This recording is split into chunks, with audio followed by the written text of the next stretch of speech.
Shout out to my brother. Man. Listen. And the reason why I'm saying that I'm suspicious of these people is because I haven't, of everything that CC pointed out to me the other day, and I've never heard of these people. And I've seen so many fly-by-night outfits in boxing that they have not sustained and not made it. And I've never heard of these people before. And even 7A, just him just talking and shit. Even if we listen, the thing about it is this. If we started, if the LDBC got into boxing know who we are. We established in boxing. We have a brand that have been established in boxing for years. It's not like we just popping up out of nowhere, starting boxing. That's not the same.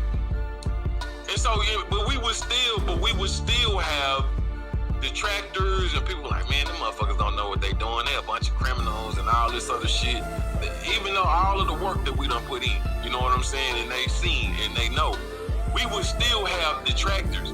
These people just came out of nowhere, right? These people just came out of nowhere and and then not only did they come out of nowhere, they had a hand in fucking up the biggest fight in boxing. That's not a good way to come in the door. That really, to tell you the truth, that's pretty close to what Eddie Hearn did with the Zone. You know what I'm saying? So, you know, and I smashed his ass. You know, and truth be told, I'm really the only reason why I'm not smashing the gas and I'm handling this shit with white gloves is because of blue blood.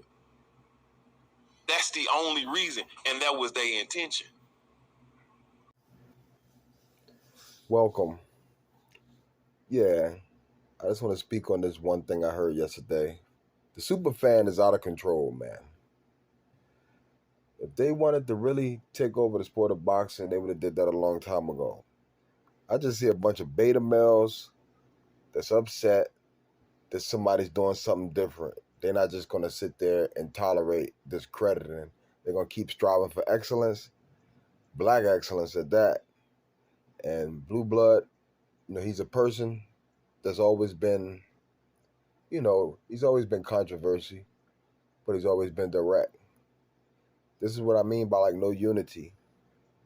They are so upset because the powers that be, all of the oligarchs, are not going to be able to handle Terence Crawford.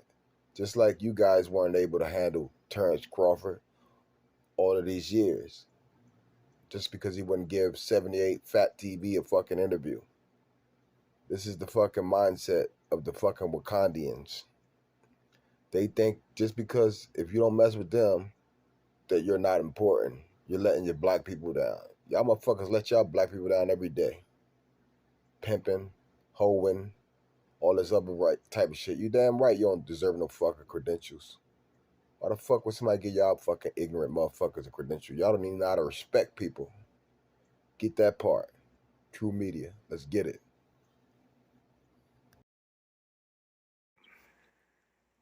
But some people said that the COVID shot was the mark of the beast.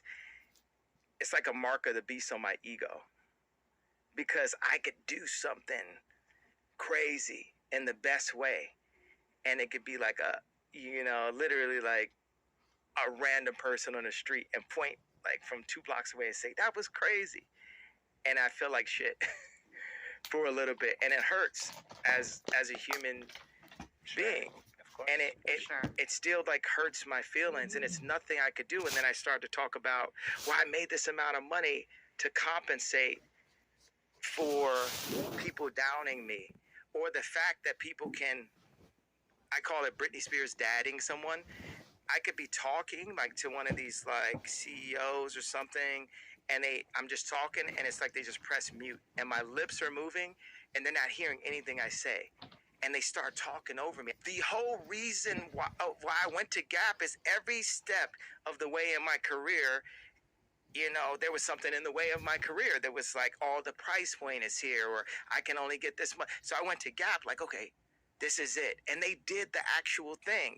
They took the design that I did with Demna from Balenciaga, and they made a $19 version of the t-shirt. They did the dream, but just without Steve.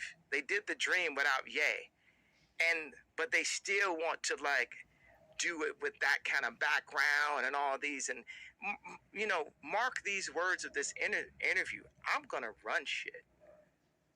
I'm going to run shit, right? Here's another. I got a lot of thoughts I thought about in the past 2 weeks. Another thing is like money. The ultimate power is position. It's not money, it's position, because someone in between or at a higher position could determine your fate, and they could have way less money. So when I made that joke about you work at Universal, I could do that because I'm no longer at Universal. So you're no longer the executive that can talk to me like I'm not me.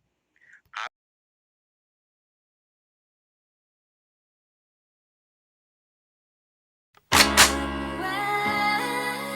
was about building a fight. It was all about making it bigger. So what happens after that?